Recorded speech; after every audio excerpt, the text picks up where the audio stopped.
Good morning, good afternoon, and good evening, and welcome to yet another edition of the Pure Digital Passion Podcast with me, Moses Kemibaro. Today, my guest is Rob Burnet, the chairman and founder of Shujaaz Inc, an organization that focuses on social communications, targeting the youth in Kenya and the rest of East Africa. Karibu sana, Rob. Asante. Yeah. So, Rob, we met in Diani a couple of weeks ago during the PRSK conference. And during that conversation, we agreed to come and do this podcast. Thank you so much for organizing this. Sure. And of course, in this wonderful space that you have Nice. here at the Shujaaz Inc office. So I'd like to go back to origins, Rob. I know that you've done a number of things in Kenya. You were at Kuona Trust. You were involved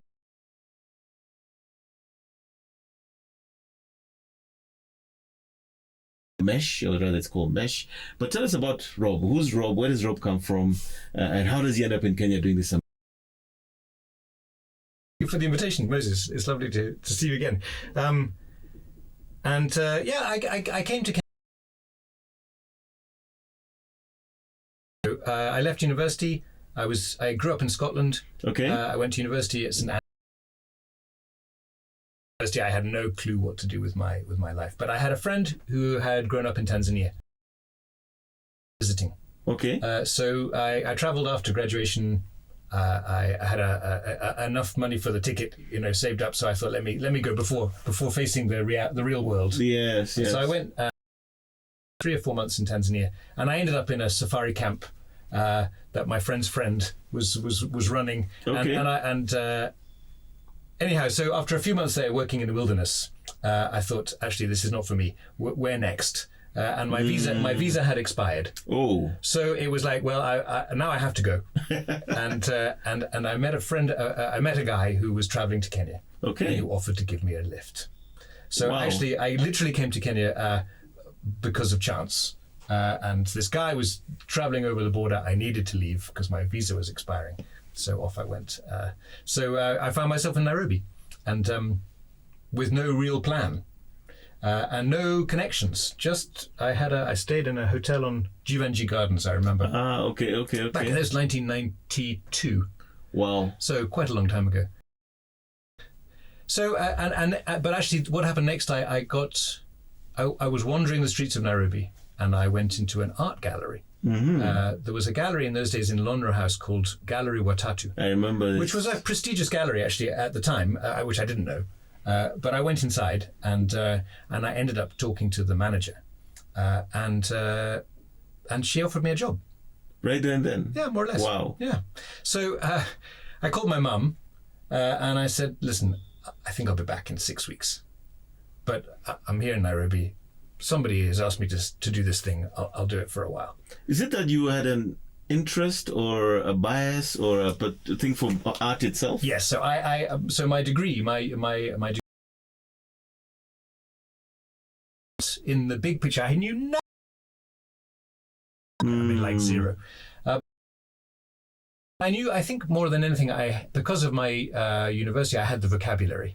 I see. So I knew what art history was about. I knew what art was about, but I didn't know about East African art, and I was curious to find out. So I ended up actually staying there for almost 2 years. I learned a lot. The lady who owned Gallery Watatu at the time was a kind of legendary, for all the right reasons and all the wrong reasons. Oh, well, okay. And very influential at the time. And then but I wasn't very interested in the selling of art, but I was much more interested in the making of it. Correct, okay. And so I ended up at the museum, where by one means or another, I was given the key to a almost derelict building in the garden of the museum. And I set up Kuona Trust. One thing led to another. So Kuona came then. There was this space. The museum director, who was a wonderful guy called Mohammed Isahakia at the time, he had said in some, they had like a strategy which said they were very interested in contemporary art. Yes. They weren't doing much in that space. So I said, look, if we have access to that building, maybe we can try and make some contemporary art happen. And it really took off. So we had I don't know if you ever remember, as you enter the museum, there was a building on the right. It had once upon a time been the Provincial Commissioner's residence. It was called Ainsworth House. Back to colonial times, yeah? Way back, exactly. So I think that the provincial commissioner lived there, and then his office, I'm sure it was a he, the office was on under Nyayo House, that old building on the corner of Nyayo Stadium roundabout, Kenyatta Avenue roundabout. Yes. So I think that was the commute for the guy. He used to leave that house at the museum and go down to Nyayo House building, that old house down there. Yes. So anyway, we turned it into a studio space for artists. Nice. It was called Kuona for no particularly good reason at the time. That was the word we chose, so I did that for several years, and that was my passion. Was really to think about how do you get young people to make art, and what do you need to? What are the conditions necessary to make to release people's creativity? And at the time, there was no other space like that, which was welcoming anyone who wanted to make work could come. There were no rules. You just had to be committed to making art. And then we ran workshops and exchanges and exhibitions, and we grew and grew and grew. And of course, it was a great space for artists because there was like traffic passing, people coming to the museum, visitors, thousands of kids swarming in, got to see what was being made. It was a lovely space. So I did that for a few years, and then it was a non-profit, so we were looking for funding and sponsorship, and we worked with lots of foundations and people. We organised lots of activities, trying to create profile for art and artists. And one of the funders that got involved latterly was the Ford Foundation. And Ford Foundation by then was starting to introduce a arts and culture program that had not been there before. Okay. And then they hired me. Oh, so now you moved from Kuona now to Ford Foundation. Yes, exactly. So I there was an ad in the paper. I applied, and I ended up getting that job at the Ford Foundation. So I left after about 5 years. 5 years at Kuona, I think. Okay. And I shifted to Ford Foundation. So then I became a funder. So I had a budget, a portfolio. I was supposed to figure out how to invest grant funding to build the media, arts and culture sector around East Africa. Wow. Which was a great job. And that obviously gives you a lot of exposure to kind of the full landscape of what was happening. So this is sort of the beginnings of the media side of things, right? Yeah, great. Okay, so now it's 2000, right? So 2000, lots of things were changing in East Africa. Well, actually everywhere, because technology was changing. So suddenly you could shoot video. All the equipment you needed to make a film, you could buy at the airport, in like duty-free shops. Whereas previously you needed a studio, like an edit suite. God, it was hundreds of thousands of dollars. Now you could, a laptop, video camera, you could go. Yeah. And at the same time, the cost of TVs was coming down. So in Kenya, they had those Great Wall of China TVs. Do you remember Great Wall TVs? Suddenly, like really 5,000 bob, black and white. So suddenly TV was growing. Radio stations, they'd liberalized FM. So you were seeing all these new stations popping up. Capital Kiss coming in, And then sort of all behind that, loads of Kameme, it was like local language stations. Yes. So there was a lot of energy suddenly in the public media. And so I was interested in that because I was interested in all sorts of art forms. So dance and music and theatre and art. And then how do you amplify them? So if you want really art to touch people, if you want to encourage that kind of freedom of expression, and if creativity is what you're trying to build and you're trying to strengthen the local voices, there was a sense, I think at the time, that you switch on the TV, chances are you're going to see an American.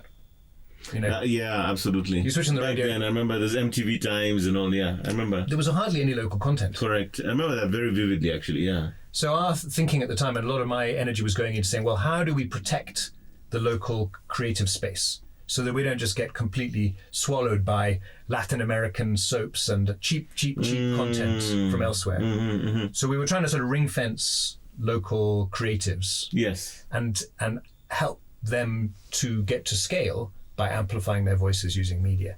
So I was able to support a few initiatives in Kenya, Uganda, Tanzania about local TV. It was a very successful one called Tazama, which was I remember this. It was a lovely show. Yes. Young people making video, going out and making documentaries, essentially, like little snippets. Vox pop things and stuff. Brilliant, right? And the deal was we provided training in like 6 weeks, and they were making TV in week 7. Wow. So it was super accelerated. It was like, just get the content out. It's not about perfection, just get it out. Get it out. And see what happens. And then we would measure it. So we would then hire, at the time, I think it was can't remember the name. Before it was Ipsos, it was Cinevate, and before it was Stedman. Was the name of the company, right? So we hired them, and they would measure the show, and we go, my goodness, well, it's very popular. In fact, it might be the most popular show on TV. Wow. So you're able to show that actually locally made content was consistently much more popular than international content. Wow. I remember there was a comment at the time. There was, I think the top show on KTN at one stage was Prison Break, right? Prison Break was like the most glamorous show out of the US, with helicopter chases and kind of explosions and production values. Proper Hollywood. Proper Hollywood, right? And it was on TV on KTN, and then on KBC there was Vyoja Mahakamani, which was made in a studio like this, made homemade. Yeah. People showed up in their own clothes. The actors were like, maybe the scripting was questionable. They were winging it the whole time. Yeah. And Prison Break had, 1 million viewers, and Vyoja Mahakamani had 7 million viewers. You couldn't even compare. So you go, so what's the difference here? It's because there are no helicopters showing up in Vyoja Mahakamani, and yet it just held people's interest in a way. Because it's a reflection of the culture. It's a reflection of who you are. It is people like you, and that's it. That sense of connection. Beautiful, yeah, exactly. That's it, and that sort of authentic relevance, and so that got me really interested. To say so a light bulb moment. Yeah, really, yeah, literally, yeah. To say so. How do we do more of that? And how do we help that grow? And what happens when you can touch people at scale like that? And how do you make it purposeful? And at this point, you're still at the Ford Foundation. I'm still at Ford, yeah. So, another big learning for me at Ford was that I had been a visual art guy. That was my passion. Mm-hmm. And then I got to Ford, and my world expanded a bit. I was thinking about more media, so not just visual arts, but lots of other channels for art. And also at Ford, I was working alongside some other influential peers. So there was somebody working in education, there was somebody working in human rights, there was somebody working in governance. Willie Mutunga, who went on to be the Chief Justice, he was my colleague then.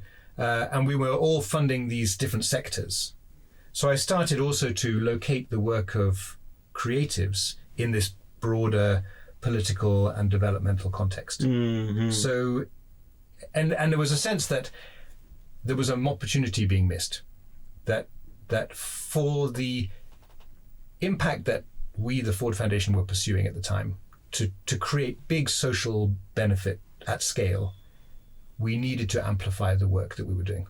So we needed to bring more people into those processes. It wasn't enough to run a workshop and fund an NGO and do this. At some point, we needed to bring millions of people with us. And that was, suddenly I started to see these connections, to say, well, there's the appetite for change is massive. The demand for change is massive, but at some point we need to reach out and communicate at scale with that massive community. Correct. And how do we do that? Well, it's somewhere in there, in that Vyoja Mahakamani moment, you think, well, there's a possibility there. There's a tool there. Can we create some new channels that will reach people at scale? Okay. And then post-election violence happened. Oh. So 2007, beginning 2008, the wheels came off, in a way, in Kenya for the first time. Oh, yes, in a big way. And so after some months, of course, it was all stitched back together again. But there was this strong feeling that I had at the time that was, millions of young Kenyans, literally millions of them, had been sort of turned against one another by leaders who should have known better. Mm-hmm. But also partly because they had nothing better to do, those young people. So it was easy to mobilize an army because they had nothing to lose. Yeah. Maybe it would lead somewhere. And so there was this sense of terrible frustration, I think, that all of these young people who had all that energy and ambition and hope for the future, but apparently no purposeful way to apply that passion. Mm-hmm. And so it's undirected energy. And yet it's not that there are no opportunities for young people. It's just there was some kind of connecting tissue missing. Yes. So really the starting point then for Shujaaz was to say all of these things coming together. So there are media channels that we can use to create a massive conversation. There's an enormous appetite from young Kenyans who really need to connect. They really need access to ideas. They need a place to put their focus and their energy. And also there are opportunities and there are ideas and there are things that young people can be doing. But where do they find each other? And in particular, when people leave education, they drop off the information map very often, and perhaps even more so back then. 2008, 2009. It's like pre-smartphones and all this, yeah? Right. There's pre-social media really at scale. Actually, yes, true. And so there was a sense that if you leave school, if you leave education, whatever that means, then you enter a sort of black hole, right? Because you don't probably watch the news. It's unlikely you read the newspaper if you're a young person. So where do you get your information from? Where do you bump? I mean, you might be lucky. You might know Moses, who's a guy who knows things. But if you don't, how are you going to find out things? Yeah. So the motive then for Shujaaz was to say, can we create a channel, a platform, a space which will be attractive so that young people will come in droves, in numbers, but also it won't be bubblegum. Let them find something which is useful there. So that we'll have content which is attractive enough that people will voluntarily come and collect it from us, but it'll be purposeful. It'll be about stuff that matters. And more importantly, it's not the junk that sometimes is shifting their global perspectives in the wrong way, right? Well, exactly. That would be our hope. Yes. But then the question then is the wrong way is whose way, right? So and then you get into some difficult ethical questions about whose gets to decide what the right way and the wrong way is. Yes. Questions which we still deal with today. But then so that was really the start point. And as you know, when we first started, the organization we started was called Well Told Story. So at this point, you have this moment, you're in Ford Foundation, you realize obviously purposefully that this is no longer me, I'm ready for this next era. And of course, that means you have to do a startup, right? Sadly. Yes. I didn't know that was what it was at the time. Yeah, it seemed inevitable. Yeah. That there was the thing that I wanted to do didn't exist. So we were going to have to start something, or I was going to have to start something from scratch. And are you doing this all alone at that point? Are there people around you? Is there a network of supporters and investors and the likes? Not yet. Okay. But by then I've been in Kenya for 10 years or more, so I know people, right? Okay. And I'm well connected. But one of the things I was really interested in at the time was comic books as a channel to make this happen. And I'm guessing, because I was also big on comic books growing up, it's something that you loved probably when you're younger. Yeah, exactly. Tintin and Asterix and then some other things along the way. And all. Yeah, correct. Yeah. So I had this a strong sense that comics were a super affordable, super appropriate channel to make things happen at scale. So TV, even as it was growing, by then in 2010, 2009, it was still less than half of Kenya had access to TV. I don't know what the number is today, but I'm sure it's much, much more than that. So it was still a sense that, well, half of Kenya has access to TV, and it's probably the top half. Yeah. The socio-economic top half. But probably the people we're really interested in getting to, the ones who we can benefit the most, are living in somehow the bottom half. So TV isn't going to really serve them. Won't work for that audience. So what would work, what will work? And there was a time I was doing some research. I was visiting a project in Kemibaro, really down in the sort of in the darkest corner, right? And I came around the corner and I found three kids sitting on a bench reading a comic book. And the comic was it wasn't even a comic. It was like the remains of a comic. It was Super Strikers. Do you remember Super Strikers? It was a football comic from South Africa. Yes, that's right. They rescripted it in Kenya, and in fact, a friend of mine had done the rescripting, so I knew a little bit about it. And these three little boys reading this comic book, and they didn't even look up. When I walked around, they were so engaged. They were so engrossed in this story, and I just thought, imagine I want to be in that story. I want to be, because it's just about football. I mean, I have nothing against football, but I just thought, imagine if it was more informative, more purposeful than just the stories of this football team. And it felt like if we could get into that space, imagine the positive influence we might be able to have on those. And even at that younger age, right? Yeah. They were like 10 years old or 12 years old. Yeah. So a bunch of experiences like that really were kind of helped me gain the confidence to say, okay, this is worth it. Let me jump. And you already know this converged the thinking that the medium of choice would be print, but also in this format being the comic book, given what you had seen these young children doing. Yeah. And then but so then I started talking to people. So then I'm in startup mode, although I didn't know it yet. And so go and talk to everyone you can think of, everyone you might be able to have access to who could give you some words of wisdom while you're trying to kind of consolidate the plan. This is the beginnings of the structure behind the idea. There. Yeah. And I spoke to lots of people, from artists to storytellers to publishers to media people to, anyone and everyone. So a friend of mine, Dan Mooley, I don't know if you know him. He was in a band then called Just a Band. I know Just a Band, yeah. So and he's a super creative guy. And so Dan, I remember meeting him for coffee somewhere and sharing this idea with him, and him just going, "Hang on a minute, but then what about?" I said I want to do a radio show as well. He goes, "Well, could the story not include the radio show?" And at that stage, I was thinking of a radio show like this one, right? Yeah, we do it like a sort of serious Q&A, whatever. Yeah. No, wait, no. But his thing, which was like a light bulb again for me, was but whatever the story is in the comic should also include. And so then you start thinking about how a story world could exist that could encompass lots of different media. Wow. And that was another light bulb. Credit to Dan for that one.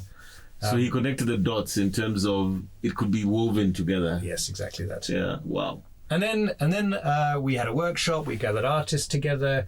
We put, in those days, you put notices up in the French Cultural Centre to say artists workshop, at the Go Down Arts Centre, and we're looking for comic book artists.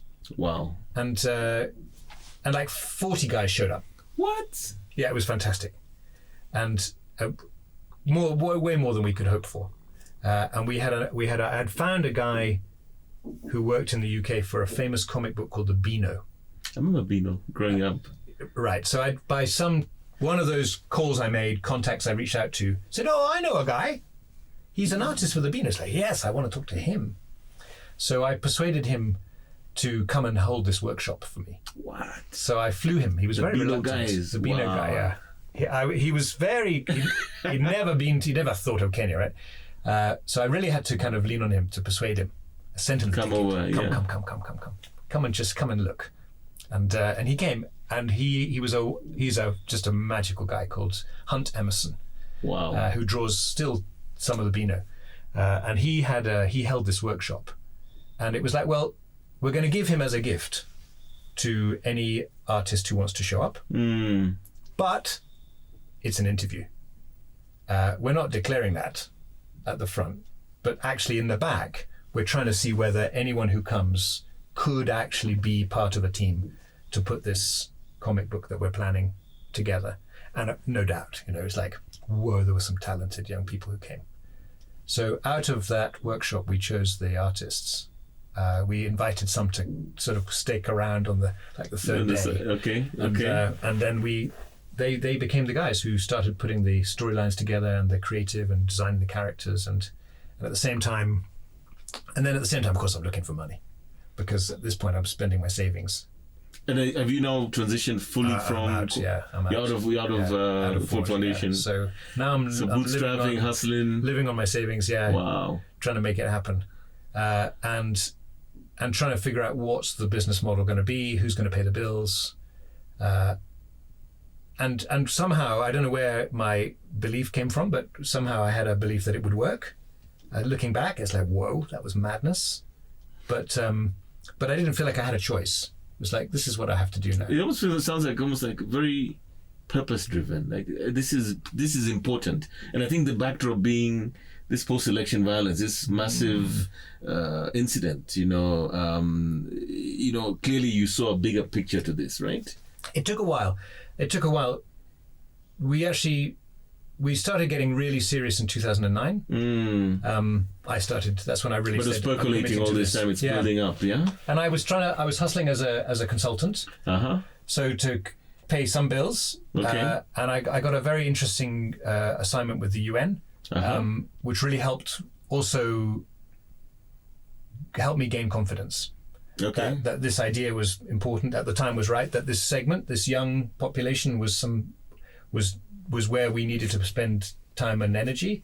I think the youth thing that people, speak about today wasn't yet quite such currency. Okay.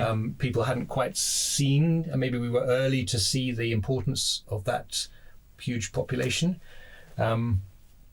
So there were a few things that happened that helped me build my confidence that this was worth the way to go, yeah. But for the next couple of years, though, even after we started publishing a monthly comic and making the momentum grow, I was still doing multiple other jobs. Just to hold everything together. Because there was no money yet, right? Yeah. So it was insufficient money to pay for Shujaaz and run other things. So we were called Well Told Story back then. Yes. Because my view then was that the significant thing is the story. If the story is good enough, people will come voluntarily to engage with it. And so the key ingredient is the quality of the story. People will come. Then if we can get their attention for a few moments, now we might be lucky to open the door now. Yeah, exactly, and give them something useful. Now, the main story quickly became Shujaaz. And so at some point we said, you know what?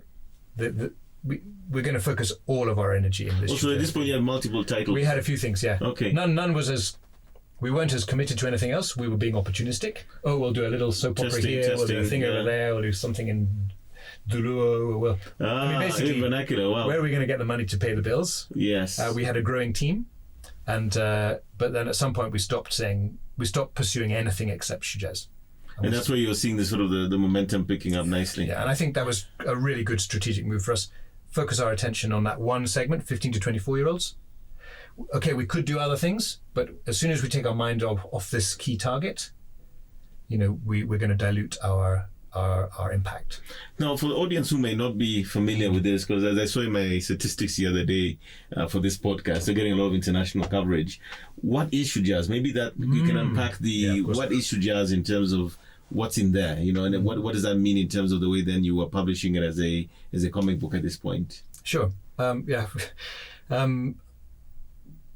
So it's a story, really. These days, I think we could describe it as a brand. It's a media brand. Shujaaz sort of means heroes in Sheng or Kiswahili. Yeah. And it started off as a comic book with a radio show attached. Okay. So the comic book had a storyline about a kid who built a radio station at home, and he was able to make a pirate radio show. And the show was basically a call out to his listeners to say, don't wait. Good things are not going to come to you on their own. You need to take action if you want things to get better. So if you have figured something out which works for you in your life, tell me, the DJ, and I'm going to share it with everyone else who's listening. So send me a text if you have a bright idea, and I will publicize it so other people can benefit. So that was the kind of core idea. And then we had some other characters in the story world, a boy and a girl, and urban and rural, older and younger, coastarian, upcountry, like that. And they were other characters who were listeners to the fictional radio show, and they would, I've got an idea. Let me share it with the DJ. So it allowed us to have an adventure in rural Kenya where the characters in the story would figure something out, and then they would tell the DJ. And these were social issues and things like that. Social issues, but it was about sex, money, and fun. Sex, money, and fun. Wow. So it's because the quality of the story is important, right? So it's that point again that it's not about, it can't be an educational experience. It has to be a media experience. It has to be a fun experience. It has to be Vyoja Mahakamani, right? Because it hooks people into it. That's why people will come back. More recently, we've had this lovely phrase, which is young people want to learn, but they do not want to be taught. And I think that's kind of summarizes our approach back then, although we didn't know that then. That people want to learn, yes, but within limits, right? Don't take me back to class. It's so true, because I also do a lot of training in the digital space, marketing. Anyway, last week I had a group. But it's so interesting when you take, and again, these are young people, when you lecture to them, there's some level of attention. And then you turn on you turn the gun onto them and say, okay, guys, now based on what I've shown you, here's what you're going to do.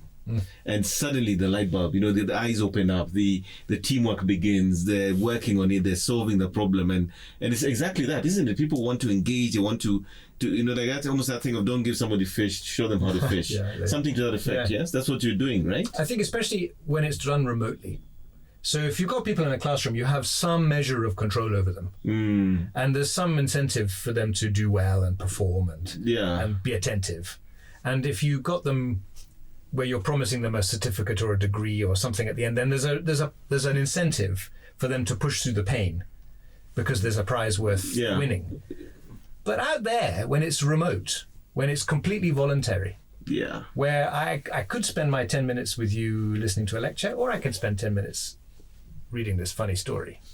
Well, I know where I'm going to spend my 10 minutes. So yes, I'm hungry for knowledge, but don't test my patience because the incentive may not be obvious. Yes. The prize at the end may not be attainable or really, and unless that prize is worth the pain, don't ask me to suffer any pain. Correct. So I think our ambition with Shujaaz has always been to operate at scale, and at scale it has to be voluntary. And if it's going to be voluntary, then you have to make it sweet. It has to be a two-way deal. It's got to be attractive. It's got to be attractive because people will come voluntarily. We didn't have a classroom, we didn't have a pulpit, we didn't have a church, we didn't have a campus, we didn't have any convening power at all except the quality of the experience. One thing I wanted to ask you is that you're publishing this. How are you getting it out? Very good, yeah. So comic book was a storyline, little book we had in mind, 24 pages, A5 size, accompanied by a radio show. So the radio show that was in the story, now we made it. We actually created a show which resembled the show presented by the characters in the comic book, and you could tune in and listen. So then how are we going to get it to the audience? And that was fundamentally important. And I think it's often something that passionate media makers overlook, is how you're going to distribute. And of course, it's becoming more and more. Well, the challenge is just evolving as we get more channels. But so the exceedingly important building block for the success of Shujaaz was we did a deal with the Nation Media Group, who back then were by far the biggest newspaper circulating in the country. And they agreed to insert our comic book free within the pages of the Nation once a month. So that if you bought the Saturday Nation on the first Saturday of the month, you would find your free copy of the comic book tucked inside. And you had to pay them for this We did placement? not pay. Wow. We did not pay. We did it. I mean, the deal I struck with the then CEO of Nation was, well, you're going to get a free. It's costing me. It's costing me 15 bob to make this comic book. I'm giving it to you. You get to give it to your customers as a value add. As a value add. And actually, what I learned quickly, they showed that there was a spike in sales. Because of the publication. Because young people were saying to their mum and dad, please, don't forget to get your Nation today because there's a Shujaaz inside. Wow. And back then that was a big circulation. So I think it was about 400,000 copies every Saturday. Wow. Back then. And so that was an important deal, but we also did a deal with Safaricom. And Safaricom agreed to distribute the comic through their M-Pesa kiosk network. Oh, wow. So these were two deals. And again, I worked hard to secure those deals. Months and months of networking to try and meet the right people within those two companies who would give me a moment to tell my story and to try and make an offer to them. And to give them enormous credit, I finally got to both of the CEOs of Nation. So it was Linus Katai, who was then the boss of Nation Group, and Michael Joseph, who was then the boss of Safaricom. It took me months to get access to them. Just banging on doors, huh? Trying everyone I thought might possibly know them well enough to get me an interview. And when I did finally secure it, it was done in 10 minutes. Wow. Yeah. Well, I guess the lesson there is go to the right guy. Yeah. Yeah, really. And I think they could see, and I had like a mock-up of what I thought the comic was going to look like. And I could show where the Safaricom logos were going to be. Wow. And I think what I didn't realize at the time was, of course, Safaricom was super interested in that segment. How do they make themselves relevant to younger and younger consumers? So that's the future of their business. Yeah. And Nation was saying this. And Nation, it was like, well, you're going to sell more. If we get this right, you're going to sell more newspapers. And introduce the publication, I mean, even the mainstream paper to a younger segment as well. Exactly. Yeah. So again, I was like an innocent abroad. I didn't really understand what I was doing. I just had a nose for it, I guess. And I knew that distribution was going to be key. And I also wanted to be big. I wanted it to be at scale. So our first edition of Shujaaz was 600,000 copies of the comic book. Wow. And we've gone up and down over the years, 1 million a month at some time. I mean, like huge numbers. And funded by a combination of corporate funders and development partners who share this idea that if we can help young people to unlock problems, you can create value at scale. There's something in there that I think is profound, is the fact that you chose this medium, the print. But just like going back to the younger children that you saw in the Kibera, who are reading this is something that had been used and reused by many people to the point that it was probably in tatters. Correct. But it was still useful. And the idea that we forget sometimes that even medias like this, that reusability, the fact that you can keep passing it on, and it's durable enough to go to many people, it can be accessed by more people, is something that, quite honestly, even digital media can't do, right? I must say, it's there's something magic about paper, right? So the first edition of the first 3 editions of Shujaaz, maybe the first 4 months, the comic book was A4 size. So it was A4. So when you opened it, it was A3. Okay. You see what I mean? So it was quite big, actually.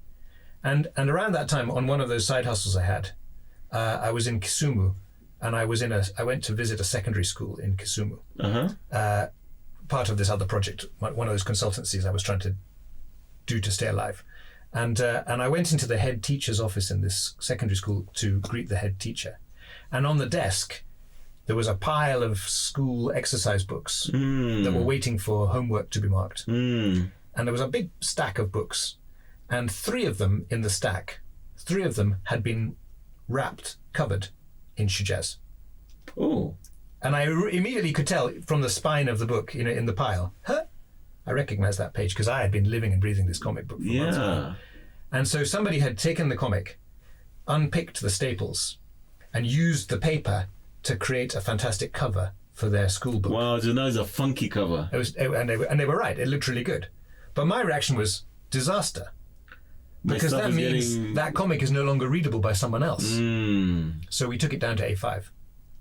Wow, so that was literally that insight, so that it wouldn't be repurposed in that manner. So you couldn't use it so easily for some other purpose. Wow. Because what you want is the comic to remain intact for as long as possible, so that it can be traded, so that kids can swap it, so that it can have a life and a life and a life, and multiple readers can benefit, because it never grows old. So we've never put a date in a comic. Oh. Chapter 1, Chapter 2, Chapter 3, like that. So it's always relevant, whatever the time frame. It's always, if it's new to you, it's new. Wow. That was always part of our thinking. So it didn't grow old, and it couldn't be. We never put like a coupon where you had to cut a thing. No, we don't want you to cut it. We want the thing to stay intact. Fantastic. So the paper, the comic has power, I think, for those reasons, and it has a life, sometimes years, and it can touch a lot of people in that way. But it comes at a cost, right? Because you have to pay for the damn thing, and you have to get it out there. Yes. And so as digital has come up behind us, back in 2010, of course, social was growing, and it's just become a tsunami, since then. And now, but we're still producing comic books in huge numbers, much fewer than we used to, because we're doing so much more on digital. But we can't shake the truth that you've pointed out, which is that the comic is somehow stickier than anything else that we do. That in all of that incredible noise that you get online, where you're competing with the entire world for your eyes and your ears, the comic book still has some unique resonance that makes it a very powerful asset, a valuable asset to the young people who have it, but also a powerful tool for us as we try and get into the lives and the consciousness of young people. I mean, for me, the other factor I think is, when I've gone out of Nairobi and I've gone to parts of Kenya that are quite rural, and I've done this actually, last year I went to parts of Kenya I've never been to. And when you leave the cities, when you leave the mainstream, and even recently I actually managed to go to a school that's never had electricity in down here in Kajiado, and you see how that part of Kenya lives. The internet would almost be like a foreign concept in that area. Wow. Yeah. And I'm thinking to myself, that is exactly where you need this publication.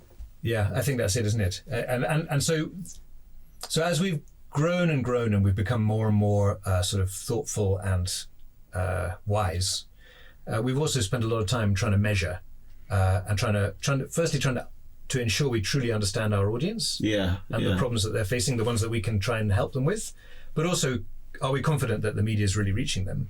And are we confident that the content, the stories, the opportunities that we're offering are actually helping and resonating with them? So we've become very serious about the measurement side, and also as we've grown and we've adopted more and more channels. So now we're making a bit of TV over here, and we're doing a bit of radio over here, and we're doing TikToks over here, and so we've gone full multimedia now. We're everywhere. We want to be where our audience are.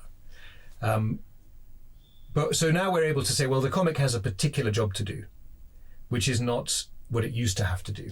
So the comic used to have to carry the story for everybody. But now we can say, no, let the comic go to that school in Kajiado. Let the comic really serve the people who don't have access to Instagram, the ones who aren't on TikTok. Correct. And we can offer a slightly different experience to those young people who are finding us online, and let the comic really serve those who are not online yet.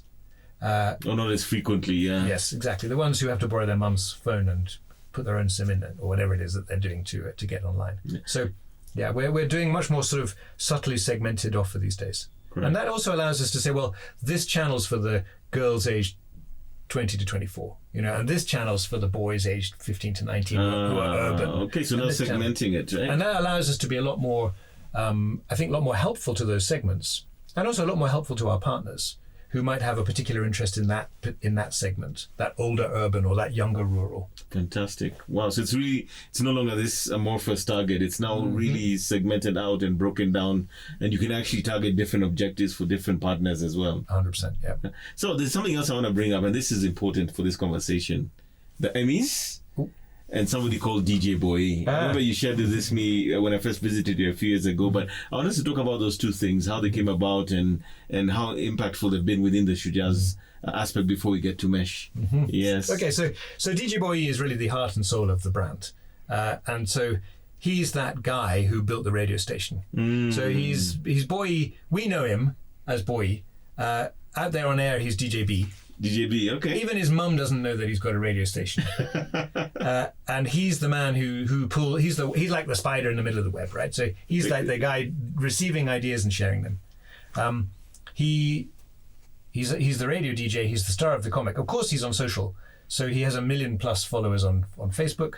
And that's where a lot of the conversations happen that actually lead people to reflect and to change. And and actually then, so the story world of Shujaaz is created around DJ Boy and these other key. There's Maria Kim, there's Charlie Pele, and there's Malkia, and then there's some other characters too. And each of them carry a piece of the story. And actually that story world, which then spills from the comic book into FM, onto social, into events that we have, that's what won us 2 Emmy Awards. Because it's that construction of a story in multiple channels, in multiple domains, inviting the audience to engage by showing up to a festival, or by joining the Facebook page, or by sending in a TikTok, or by reading the comic, that all of those give the audience their own way to engage, either as a sort of passive reader or as an active communicator. And I think what captivated the Emmy people was the way we had used a story to pull together these different channels. And so we were, we kind of thought it was a little bit of a joke initially. When we thought Emmys, well, come on. And then before you do the entry. Yeah, so, I think somebody on the team, actually Bridget, who's the MD these days, she was the one who sent me a link going, I think we could qualify for this Emmy Award. Like, you have to read the conditions, Yeah. It's like, no, come on. Emmys, are you kidding me? And so you read it, and then you read it again, and you go through the small print, and you go, well, maybe we could. Maybe we could actually, we could meet the conditions. So we said, come on, it can't hurt. to submit an application. And then we ended up winning. So Bridget and Dan Mooley, the artist I mentioned, who's been drawing Shujaaz for years, he draws the Charlie Pelly character, like our most beloved characters, and the superb artwork created by Dan. They went to Cannes, to the Cannes Film Festival in the first year. Can you imagine the flex? I mean, can you imagine? And it was like we went with no expectations at all. Like we just entered, we made it at least to this point. We're in the light. That was the nominees, right? And then I mean, so you're not expecting this? No. I mean, what is that feeling like? I mean, you're sitting, then you hear it in the speakers. I mean, I was at home, right? Oh, you weren't even there? I didn't go. Oh my God. And so then I get this call. God, we got it. Come on. Get out of here. And then the second year, we applied again the following year, and we were nominated. So we went, and again another team went to Cannes, and we didn't win. So we were in like the top 5 or something. And in the third year, we applied again, and this year I went because I thought, come on, third time. Let's try. I have to see this for myself. So I went with our Esfan, who was our graphic designer at the time. Wow. And so the same experience. You're called up, red carpet, amazing venue. You're sitting, low expectations. There's a whole day of things where you go around with all the other nominees. You're chatting to these other nominees. They're brilliant. You're thinking, there's no way. These guys are absolutely awesome.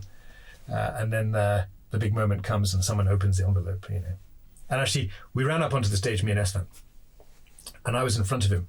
And Esfan's a breakdancer. He's a b-boy. And as we went up the stairs, he did a flip in the air. Get out of here. And landed on his feet, and the crowd went mad. And I didn't see it. So I didn't know why the crowd was going nuts. Is he behind you? Yeah, he's behind me. But he's done this flip in midair and landed back on his feet again. Oh, and it was special, very special. Yeah, I mean, really. I imagine the validation, the confirmation of effort, because I'm an entrepreneur, and I know those moments when you win an award or recognition for your work and the effort and the sacrifice and the grind, and it all comes together like, yes, this is proving a point. We've done something special here. Yeah, must have been quite something. It was very moving, actually. Wow, it was very moving. And now I'm just looking at all this. So you've got this multimedia platform. You're winning Emmys. We've got partnerships. The momentum's going. The business is growing. And then a couple of years ago, actually, I became aware of something new called Mesh. And I'm trying to figure out what is the connecting point between those two things. Yeah. Sure. Okay, so as I mentioned, we got more and more serious about measurement. Yeah. Are we confident that we understand the audience? We're trying to solve problems with them. We better really understand them. And we were measuring stuff, and we were listening, and we were trying to analyze messages. I remember seeing some of your reports on youth behavior on mobile and all this. There's really interesting insights you were punching out even then. I remember this. So that was definitely the background. So yeah. So that was happening, and we're getting more and more clever at analyzing the data we were receiving, mostly just by looking in our inbox. Saying, what are people saying in text? What are people saying on Facebook? Lots of people speaking, right? So 1 million people speaking on text. Wow. So you've got a lot of messages. So working with some academics to do analysis to say, well, if we read all the messages, what are they saying? What's the average? What's the perception? What's the sentiment? So doing that work, and at the same time, ever more focused on entrepreneurship as the number one challenge facing our audience. So 9 out of 10. There are no jobs, that sort of sentiment. Jobs, above all else. So 9 out of 10 young people leaving school this year will never get a formal job. They're going to work in the informal sector. That's what. End of story. End of story. I mean, the government's working extremely hard to create formal opportunities, but however hard and however successful they are, they cannot keep up with the demand. And the sheer number of... Another 1 million kids leaving education every year. Wow. Where are they going to go? We know where they're going to go. They're going to hustle in the informal sector. But the education system has not prepared them for this. The education system is somehow funneling everyone towards that white collar dream that will only come true for a few. And so there's a lot of other soft skills, hard skills that young entrepreneurs really need in order to thrive. But we also know that when young people do become entrepreneurs, really good things happen. It's not easy, but young people they start to save money, they start to employ others, they vote more, they show up more in public affairs. They're invested now. They're invested. It's kind of what happens. It's the problem that affected this country in post-election violence was that people didn't have those roots they didn't have things to protect. They didn't have rights and opportunities to fight for. Yeah. So we got more and more interested in that idea about the hustler and how do we help people to succeed, and what are the skills they need, and what are the kind of mindsets that the young people need in order to grab the opportunities that are around, and how do we help? So we had this idea we called the Hustler MBA, which is, can we break down the skills that you require to be a hustler and make it available? Make it available as storylines in the comic, make it available as videos on YouTube, make it available as clips on Instagram. And we could see that there was a huge appetite for this. I mean, you look at the data and it's telling you quite clearly. Clearly. I mean, there's a huge unmet demand, and we couldn't find many others applying that kind of training. But in that model that I described, where young people want to learn, but they do not want to be taught. So how do we put that training, those skills, into a package that is so attractive that young people will come and take it voluntarily? Correct. So we were working on that, and we were looking at data, and we were getting more and more excited about what data could do that data allows us to understand people and therefore to match them with the opportunities that really make sense.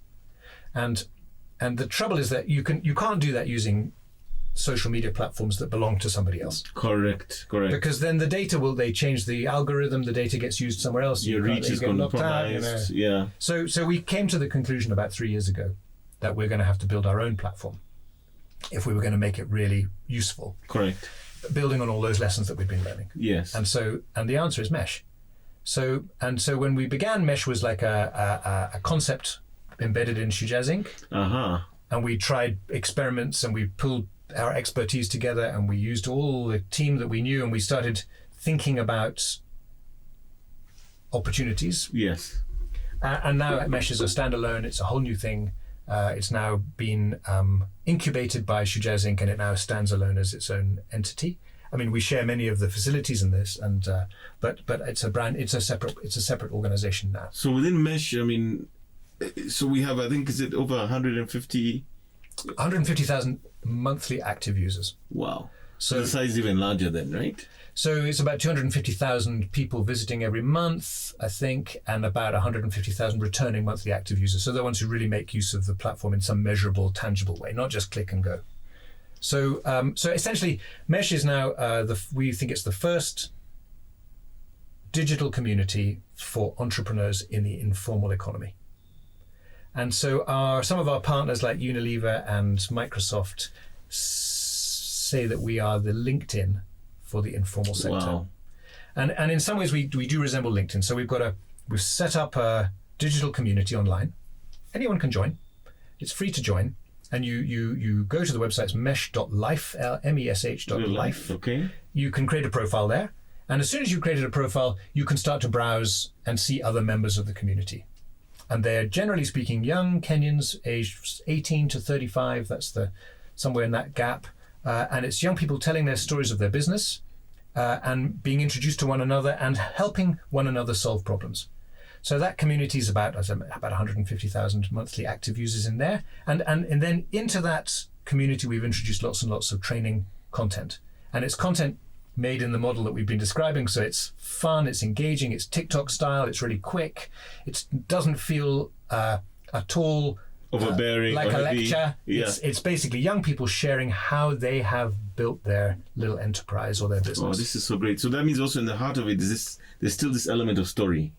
Absolutely. And the voice now, I think elsewhere we call it pass the mic.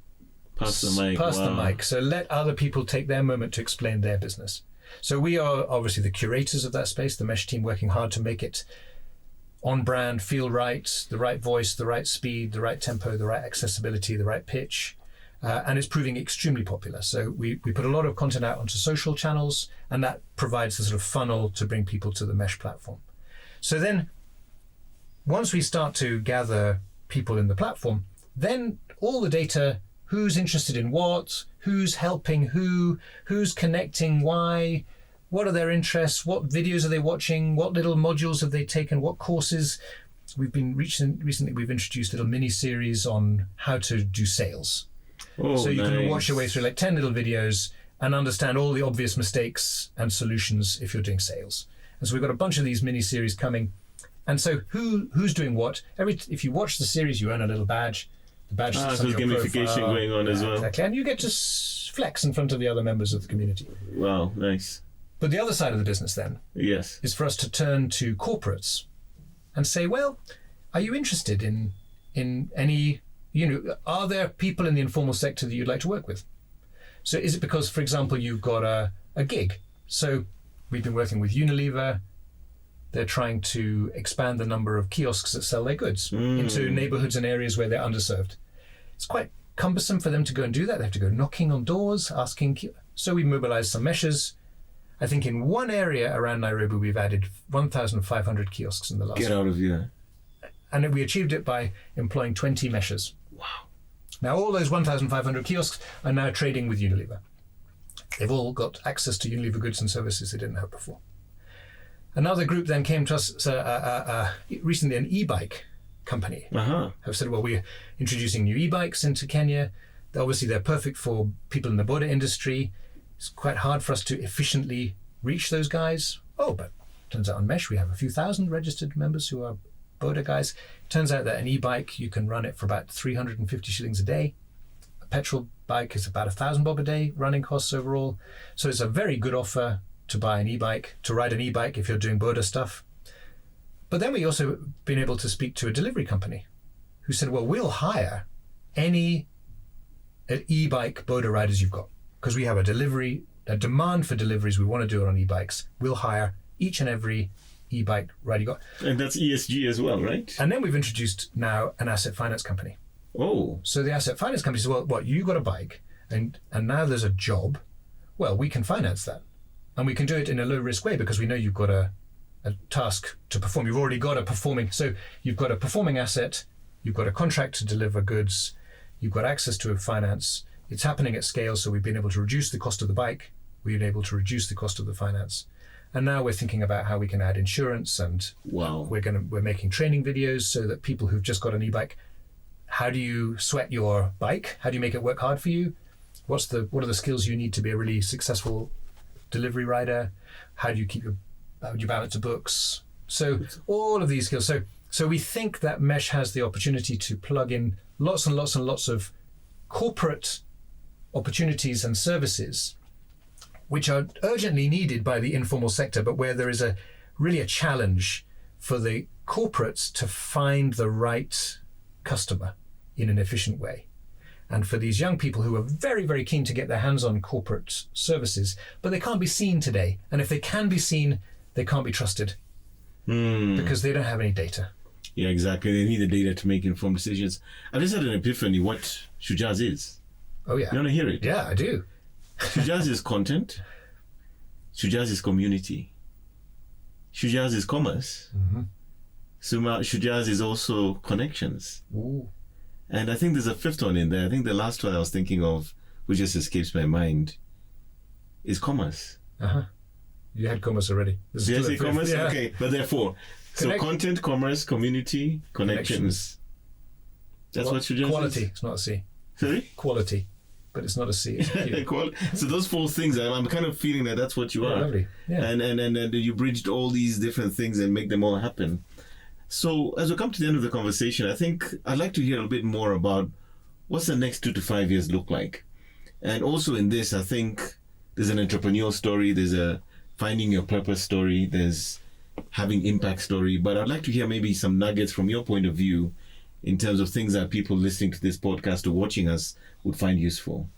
So the next 2 to 5 years, and then what are some of the key nuggets or the takeaways you think that are important for the people hearing this?